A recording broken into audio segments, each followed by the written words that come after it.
na.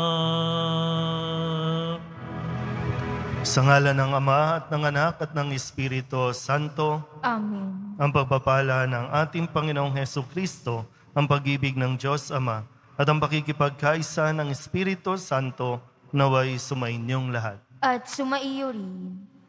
Mga minamahal kong mga kapatid, sadyang nakakagulat ang mga salita ni Jesus sa Ebanghelyo sa linggong ito.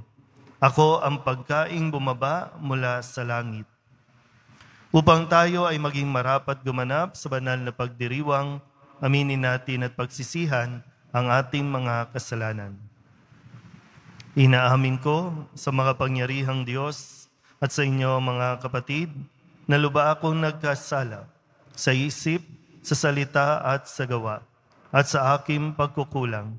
Kaya isinasamo ko sa mahal na Birheng Maria, sa lahat ng mga anghel at mga banal, at sa inyo mga kapatid, na ako'y panalangin sa Panginoong ating Diyos.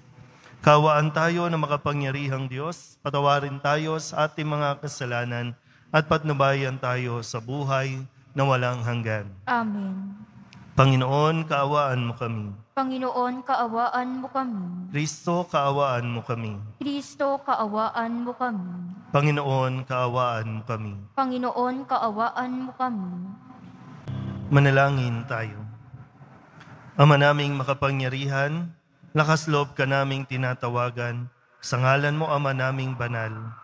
Sa kalooban namin ay panahanin mong lubos ang iyong espiritong sa aming kumukupkup, upang sa lupaing ipinangako kaming makapasok sa pamamagitan ni Jesucristo, kasama ng Espiritu Santo, magpasawalang hanggan. Amen. Pagbasa mula sa unang aklat ng mga hari. Noong mga araw na iyon, si Elias ay mag-isang pumunta sa ilang. Pagkatapos ng maghapong paglalakad, ay naupo siya sa lilim ng isang puno ng retama at nanalangin ng ganito: Panginoon, kunin na po ninyo ako. Ako po'y hirap na. Nais ko na pong mamatay. Pagkatapos, nahiga siya at nakatulog. Ngunit dumating ang isang anghel. Kinalabit siya at sinabi, Gising na at kumain ka. Nang siya'y lumingon, nakita niya sa may ulunan ang isang tinapay na niluto sa ibabaw ng mainit na bato at tubig sa isang sisidlan. Kumain nga siya at uminom.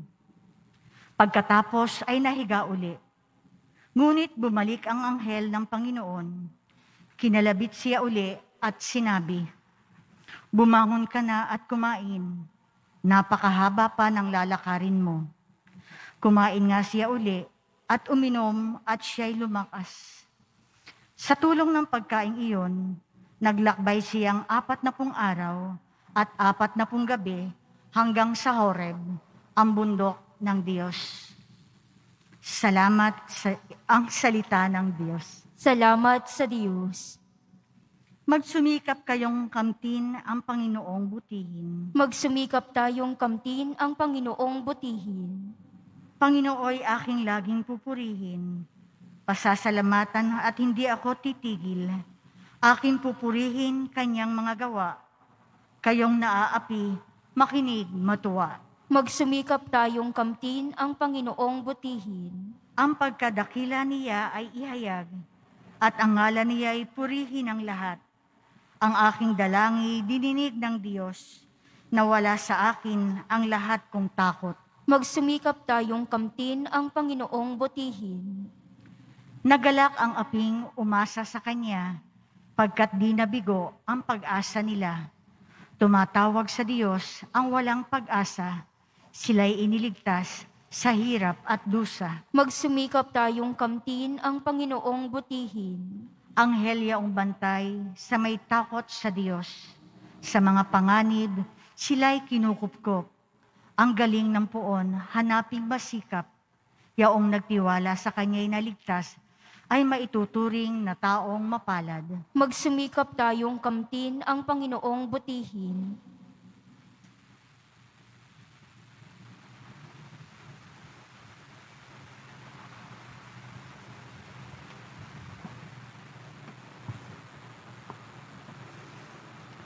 Pagbasa mula sa sulat ni Apostol San Pablo sa mga taga-Efeso.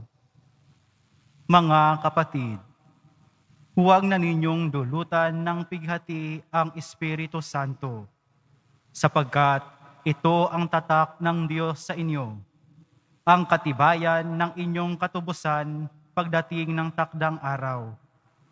Alisin na ninyo ang lahat ng sama ng loob, galit at puot. Huwag na kayong mambubulyaw, manlalait at mananakit ng damdamin ng kapwa. Sa halip, maging mabait kayo at maunawain sa isa't isa at magpatawaran tulad ng pagpapatawad sa inyo ng Diyos sa pamamagitan ni Kristo. Yamang kayo'y mga anak na minamahal ng Diyos. Tularan ninyo siya. Mamuhay kayong puspos ng pag-ibig tulad ni Kristo. Dahil sa pag-ibig sa atin, inihandog niya ang kaniyang buhay bilang mahalimuyak na hain sa Diyos. Ang salita ng Diyos. Salamat sa Diyos.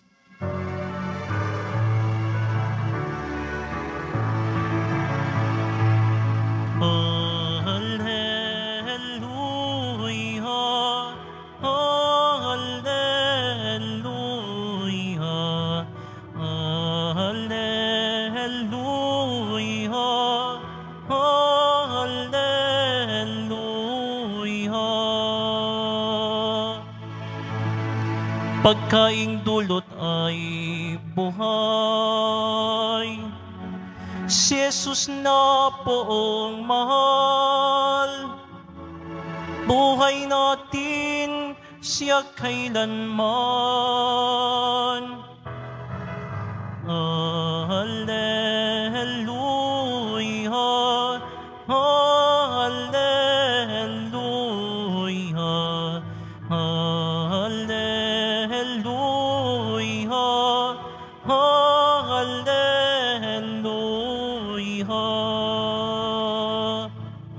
Sumainyo ang Panginoon. At sumaiyo rin. Ang mabuting balita ng Panginoon ayon kay San Juan. Papuri sa iyo, Panginoon.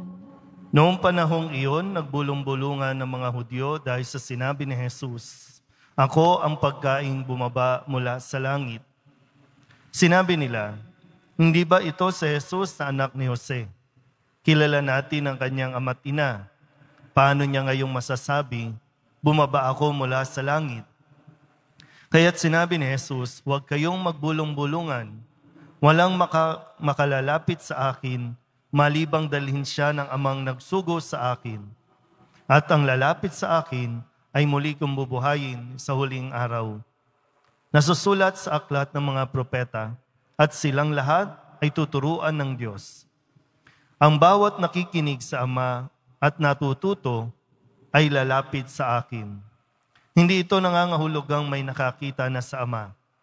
Yaong nagmula sa Diyos ang tanging nakakita sa Ama. Sinasabi ko sa inyo, ang nananalig sa akin ay may buhay na walang hanggan. Ako ang pagkaing nagbibigay buhay.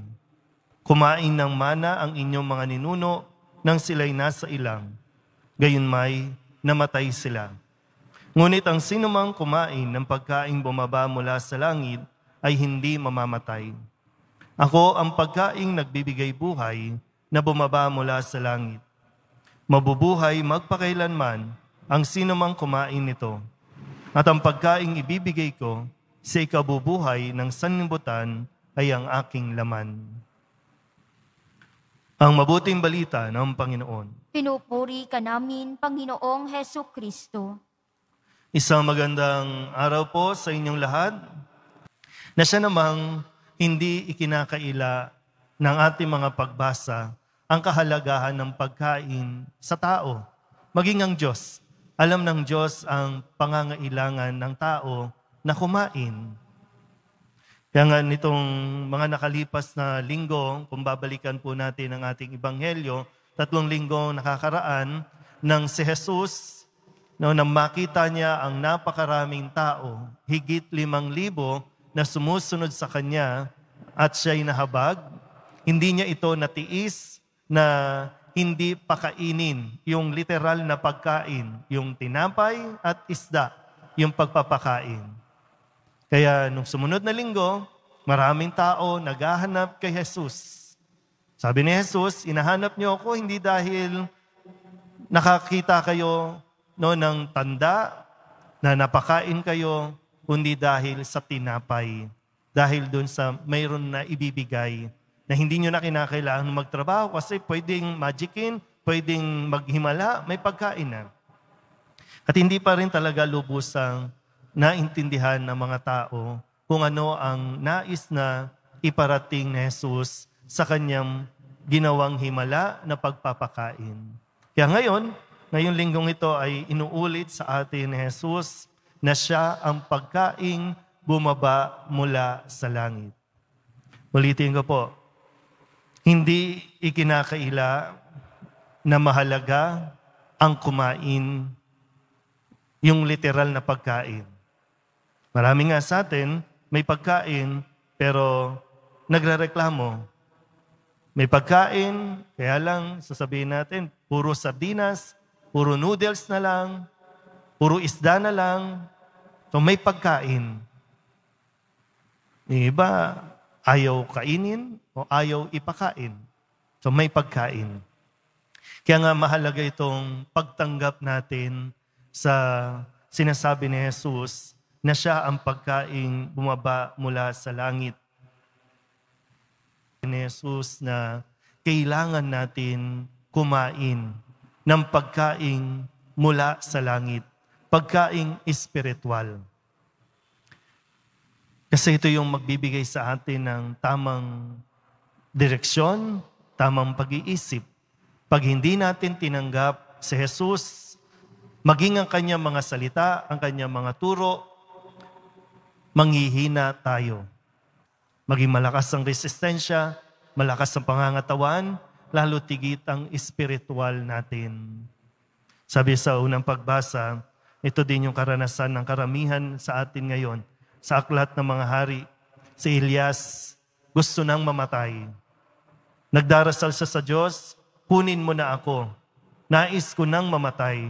Kasi pagod na siya, nakakalakad, ayaw niya na. Gusto niya nang sumuko. Pero nagpadala ang Diyos ng anghel, pinakain si Elias. Kasi ang sabi, malayo pa ang lalakbayin mo. Bumangon ka at kumain. Di ba? Sana ito po yung mas magbigay sa atin ng lakas ng loob na sinasabi ng Diyos, bumangon tayo. Kumain tayo.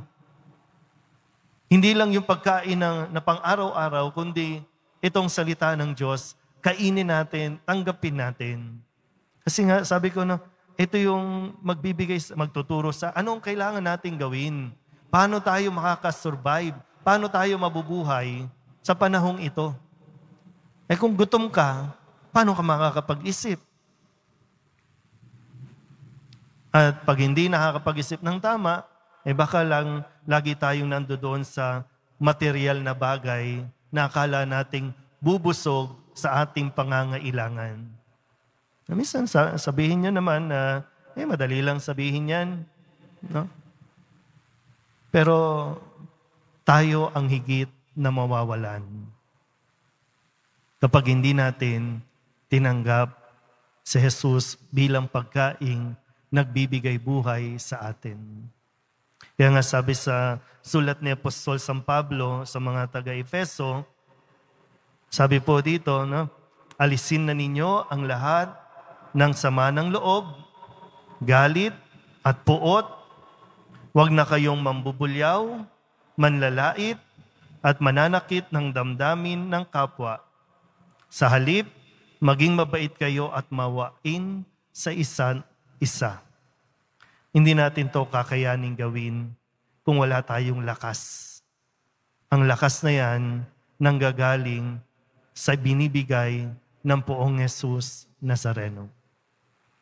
Nawa, hilingin natin sa Diyos na talagang lubusan nating matanggap ito na bilang esensyal sa buhay natin, lalo tigit sa panahong ito. Amen.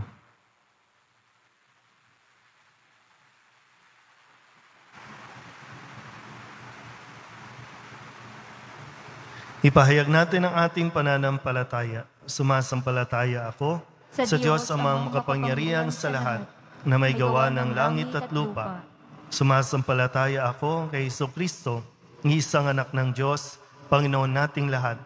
Nagatawang tao siya, lalang ng Espiritu Santo. Ipinanganak ni Santa Maria ang Birhen. Pinagpakasakit ni Poncio Pilato. Ipinako sa krus, namatay, nilibing. Nanahog sa kinaroroonan ng mga yumao. Nang may 3 araw na buhay na magmuli, umakyat sa langit, naluluklok sa kanan ng Diyos amang makapangyarihan sa lahat. Doon magmumulang paririto at huhukom sa nangabubuhay at nangamatay na tao. Sumasampalataya naman ako sa Diyos Espiritu Santo, sa banal na simbahang Katolika, sa kasamahan ng mga banal, sa kapatawaran ng mga kasalanan, sa pagkabuhay na muli ng nangamatay na tao, at sa buhay na walang hanggan. Minamahal ko mga kapatid, sa oras ng ating pangangailangan, nariyan ang sa langit na hindi lumilimot sa kanyang bayan. Dumulog tayo sa kanya upang pagkalooban niya tayo ng lakas ng loob na makapagbigay buhay din sa kapwa tulad ng kanyang anak na si Jesus. Taglay ang matibay na pananampalataya, ating idalangin. Panginoon, dinggin mo ang iyong bayan. Panginoon, dinggin mo ang iyong bayan. Para kay Papa Francisco, Jose na aming obispo, mga pari at diakono, magsilbing bukal at rurok nawa ng kanilang buhay ang Eukaristiya upang makasumpong sila ng lakas at inspirasyon para sa kanilang ministeryo. Manalangin tayo. Panginoon, dinggin mo ang iyong bayan. Para sa mga pinuno ng aming pamahalaan, matupad nawa nila ang kanilang sinumpaang tungkulin. Maging daan nawa ito tungo sa ikabubuti ng lahat. Manalangin tayo. Panginoon, dinggin mo ang iyong bayan. Para sa sambayan ng Kristiyano, maging malinaw at epektibong tanda nawa tayong sapnang paghahari ng Diyos upang mapukaw ang mga hindi sumasampalataya at nagdududa sa pamamagitan ng ating banal na pamumuhay. Manalangin tayo. Panginoon, dinggin mo ang iyong bayan. Para sa mga may matinding pinagdaraanan sa buhay, makadama nawa sila ng paghilom at pag-asa kay Jesus, ang tinapay ng buhay. Manalangin tayo. Panginoon, dinggin mo ang iyong bayan. Para sa mga yumao, makatagpo nawa sila ng kagalakan at kapayapaang walang hanggan sa piling ng Panginoon. Manalangin tayo. Panginoon, dinggin mo ang iyong bayan. Idulog din natin sa Panginoon ang ating mga personal na kahilingan at mga panalangin para sa ating mga pamilya. Ganon din ang lahat ng mga misang pasasalamat, special na intensyon at mga kaluluwa na hinihiling na ipagdasal sa misang ito.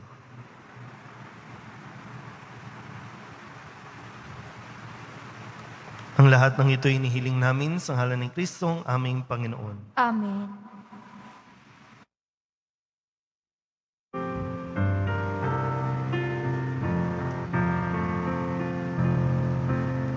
Paghahanda ng alay ay narito po ang alak at tinapay dala sa altar mo. Aniyo'y magiging tunay, tukumot katawan, aming tatanggapin ngayon, magbibigay buhay.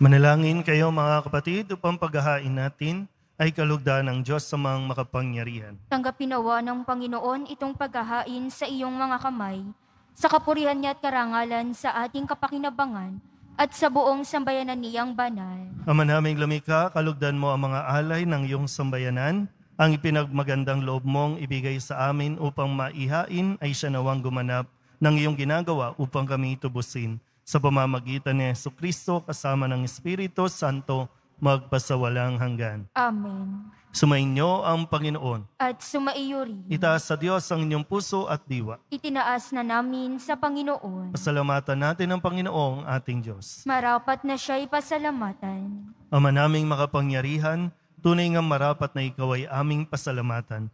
Ikaw ang lumikha sa tanan. Ikaw ang nagtakdang magkaroon ng gabi at araw, gayon din ang taginit at tag-ulan. Ikaw ang humubog sa tao bilang iyong kawangis na mapagkakatiwala ang mga siwa sa daigdig. Ikaw ngayoy pinaglilingkuran sa pagganap sa pananagutan ng iyong pinagtitiwalaan sa pamamagitan ng anak mong mahal. Kaya kaysa ng mga anghel nagsisiawit ng papuri sa iyo, nang walang humpay sa kalangitan, kami nagbubunyi sa iyong kadakilaan.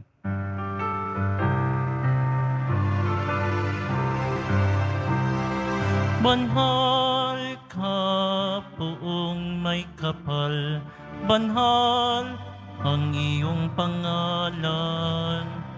Banal ang iyong kaharian, langit at lupa'y nagpupugay sa iyong kadakilaan.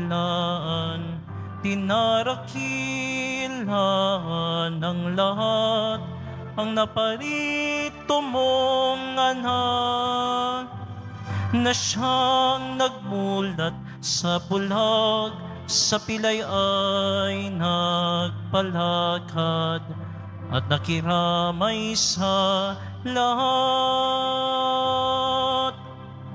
Ama naming banal, ikaw ang bukal ng tanang kabanalan. Kaya sa pamamagitan ng iyong Espiritu, gawin mong banal ang kaloob na ito upang para sa aming maging katawan at dugo ng aming Panginoong Hesukristo. Bago niya pinagtiis ang kusang loob na maging handog, inawakan niya ang tinapay, pinasalamatan kaniya, pinaghati-hati ni Ayon, iniabot sa kanyang mga alagad at sinabi, tanggapin ninyong lahat ito at kanin, ito ang aking katawan na ihahandog para sa inyo.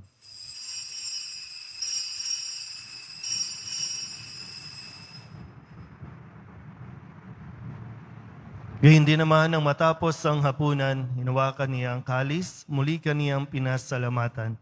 Iniabot niya ang kalis sa kanyang mga alagad at sinabi, tanggapin ninyong lahat ito at inumin. Ito ang kalis ng aking dugo, ng bago at walang hanggang tipan. Ang aking dugo na ibubuhos para sa inyo at para sa lahat, sa pagpapatawad ng mga kasalanan. Gawin ninyo ito sa pag-alaala sa akin.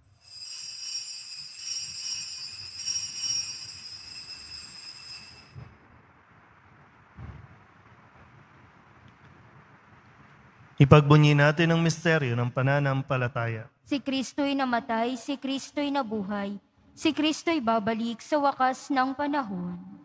Ang mga ginagawa namin ngayon ang pag-alaala sa pagkamatay at muling pagkabuhay ng iyong anak, kaya tiniaalay namin sa iyo ang tinapay na nagbibigay buhay at ang kalis na nagkakaloob ng kaligtasan. Kami napapasalamat dahil kami iyong minarapat na tumayo sa harap mo para maglingkod sa iyo. Isinasamo namin kami magsasalo-salo sa katawan at dugo ni Kristo ay mabuklod sa pagkakaisa sa pamamagitan ng Espiritu Santo. Amalingapin mo ang iyong simbahang laganap sa buong daigdig.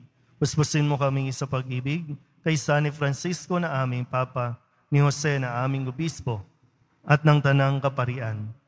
Alalahanin mo rin ang mga kapatid namin na himlay na may pag-asang sila'y muling mabubuhay kaya hindi ng lahat ng mga pumanaw. Kawaan mo sila at patuloyin sa iyong kaliwanagan. Kawaan mo at pagintapating kaming lahat na makasalo sa iyong buhay na walang wakas. Kaysa ng mahal na Birhen Maria na Ina ng Diyos, ng kabiyak ng puso niyang si San Jose.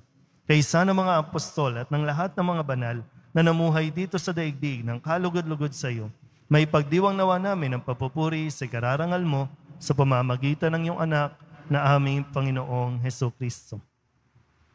Sa pamamagitan ni Kristo, kasama niya at sa Kanya, ang lahat ng parangal at papuri ay sa iyo, Diyos Ama, makapangyarihan, kasama ng Espiritu Santo, magpasawalang hanggan. Amen, amen, amen, amen.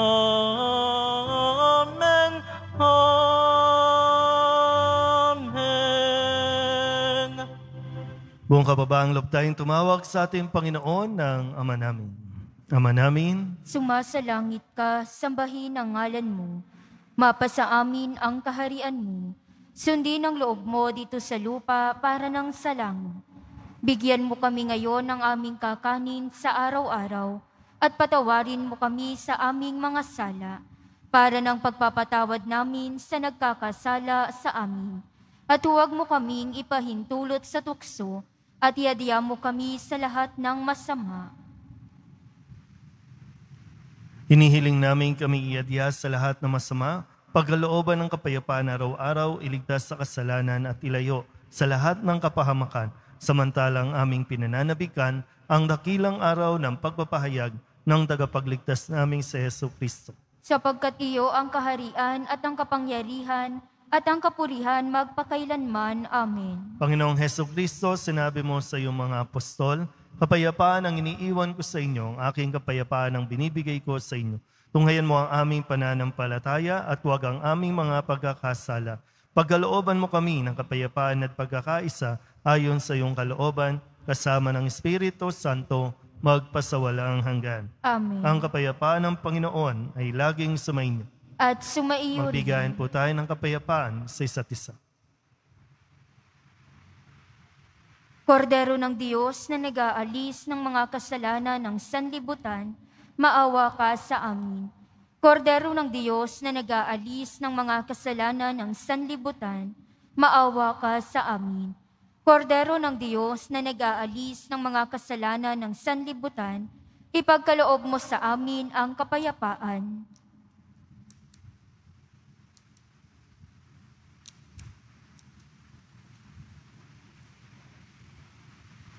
Ito ang kordero ng Diyos. Ito ang nag-aalis ng kasalanan ng sanlibutan. Mapalad ang mga inaanyayahan sa kanyang piging. Panginoon, hindi ako karapat-dapat na magpatuloy sa iyo, ngunit sa isang salita mo lamang ay gagaling na ako.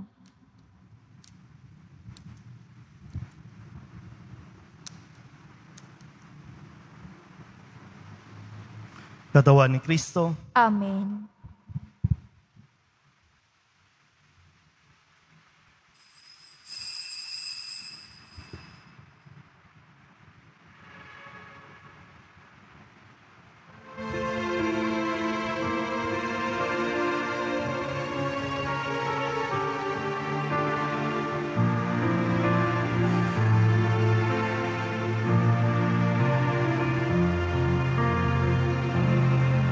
At sumaiyo rin. At pagpalain kayo ng makapangyarihang Diyos, Ama at Anak at Espiritu Santo. Amen. Tapos ng banal na misa, humayo tayo sa kapayapaan ng Poong Jesus Nazaren. Salamat sa Diyos. Magandang araw po.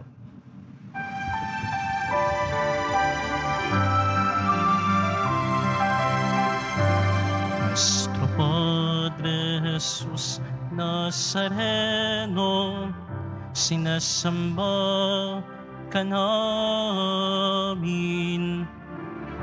Pinipinpo ka namin. Aral mo ang aming buhay at kaligtasan. Nuestro Padre Jesus Nazareno, iligtas mo kami sa kasalanan. Ang krus mong kinamatayan ay sagisag ng aming kaligtasan. Nuestro Padre Jesus Nazareno, dinarangan ka namin. Nuestro Padre Jesus Nazareno, nilulwalhati ka namin. Nuestro Padre Jesus Nazareno, dinarangal ka namin. Nuestro Padre Jesus Nazareno, nilulwalhati ka namin.